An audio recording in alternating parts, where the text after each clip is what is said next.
Hello guys, welcome back to my channel. First of all congratulation जिन सबका intermediate या group 1 या group 2 जो भी क्लियर हो गया एंड जिनका नहीं हुआ इट्स ओके। मैं भी उन्हीं में से एक हूँ। मेरा भी फर्स्ट अटैम्प्ट था अभी मई में, जो कि अभी क्लियर नहीं हो पाया। तो जस्ट मैं इस पर्पज से वीडियो रिकॉर्ड कर रही हूँ कि मैंने क्या सब मिस्टेक्स की हुई थी एंड आगे भी और कोई मिस्टेक्स को वापस रिपीट ना करूँ। पहले मैं बताती हूँ। सबसे पहले मेरा तो लॉ का पेपर बहुत अच्छा गया था। मैं बोल रही थी मेरी एग्जामिशन नहीं तो मैं पास तो हो ही जाऊँगी, बट पता नहीं कैसी चेकिंग थी क्या था।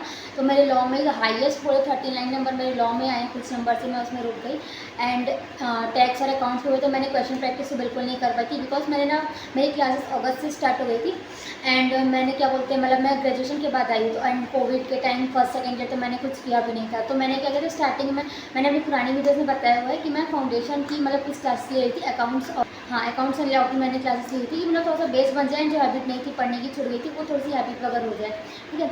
तो इस वजह से मतलब मैंने क्लासेस अपनी लेट से स्टार्ट की एंड ग्रेजुएशन में मेरा रिजल्ट आने में लेट हो गई थी, तो उस वजह से रजिस्ट्रेशन वगैरह में प्रॉब्लम आ रही थी। मैंने क्लासेस स्टार्ट की थी, मैंने 4 मंथ की अपनी क्लासेस ली इंटरमीडिएट की ग्रुप 1 की, और बस वही था कि बहुत कम टाइम बच गया था फिर लास्ट प्रैक्टिस वगैरह के लिए, रिविजन के लिए। सो दैट्स वाई मतलब उतनी अच्छे से करनी पड़ी एंड कुछ फैमिली इशूज़ ये वो मतलब कुछ ना कुछ था ही, तो इस वजह से मतलब मैं क्लियर नहीं कर पाई थी। एंड वैसे मेरी साइड से मिस्टेक्स बहुत होती थी जब तक स्टार्टिंग में ना हैबिट नहीं होती हमारी इतने सारे लेक्चर्स अटेंड करने की, होमवर्क करने की एंड दिन भर 10-12 आवर्स 8 आवर्स इतना पढ़ने की। तो जब मैंने क्लासेस लेना स्टार्ट किया था तब स्टार्टिंग में ना मैं बहुत ज़्यादा मतलब सीरियस नहीं थी। तो मुझे रिकॉर्डेड लेक्चर से अटेंड करने थे और मतलब मैं सीरियस नहीं थी, कभी एक लेक्चर कभी 2 लेक्चर, कभी किसी का होमवर्क करती थी कभी नहीं करती थी, ऐसी टाइप की चीज़ें हो रही थी। बट जिस दिन मेरा टाइम टेबल आया था उस दिन के बाद से मैं थोड़ा सीरियस हो गई थी। मैंने अपने सारे लेक्चर अटेंड करने लग गई, मैंने सारा होमवर्क करने लग गई एंड जो चीज़ नहीं समझ आती है ना लास्ट क्लास में बहुत कम टाइम बच गया तो मैंने सारे लेक्चर भी 12th में ही अटेंड किए थे। स्टार्टिंग से भी नॉर्मल स्पीड में तो मैंने कभी कोई लेक्चर नहीं लिया, कुछ थोड़ी स्पीड बढ़ा के मैं अटेंड कर रही थी सारे लेक्चर्स। हाँ ये कि समझ में आ रही थी सारी चीज़ें, बट एंड में कुछ चीज़ें क्या था कि दिमाग से पूरी गायब हो गई थी।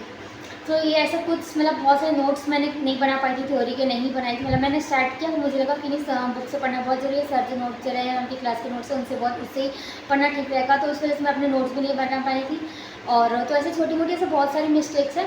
सो इस वजह से मेरा ग्रुप 1 क्लियर नहीं पाया। सो अब मैं बताती हूँ आगे क्या करने वाली हूँ मैं। कल का दिन और आज का दिन मैंने बहुत सारे टीचर्स की मतलब मैंने वीडियोस देखी, सारी स्ट्रेटेजी देखी कि अब आगे क्या करना चाहिए क्या नहीं। सब्जेक्ट्स की किसी टॉपिक की अगर हमें क्लियर नहीं है तो हमको मैराथन लेक्चर से इसको कंप्लीट करना है। किसी भी क्लास की मतलब किसी भी सब्जेक्ट की कोई भी हमको बैच लेने की बिल्कुल कोई ज़रूरत नहीं है। इस बार तो निकल ही जाएगा। प्लीज़ नेगेटिव मत होना, कोई भी साइड मत होना। अभी की चीज़ों को पकड़ के बैठने से कोई मतलब नहीं है। जस्ट क्या करना है, हमको सही से प्लानिंग करनी है ना, आगे की चीज़ों पर फोकस करना है। हमारे पास अभी यही ऑप्शन है कि हमको सितंबर अटेम्प्ट पर फोकस करना है, ठीक है। बी पॉजिटिव एंड बहुत अच्छे से अपनी प्लानिंग करो, अच्छे से अपनी स्टडीज़ करो एंड ऑल द बेस्ट। मिलते हैं नेक्स्ट वीडियो पे, बाय बाय।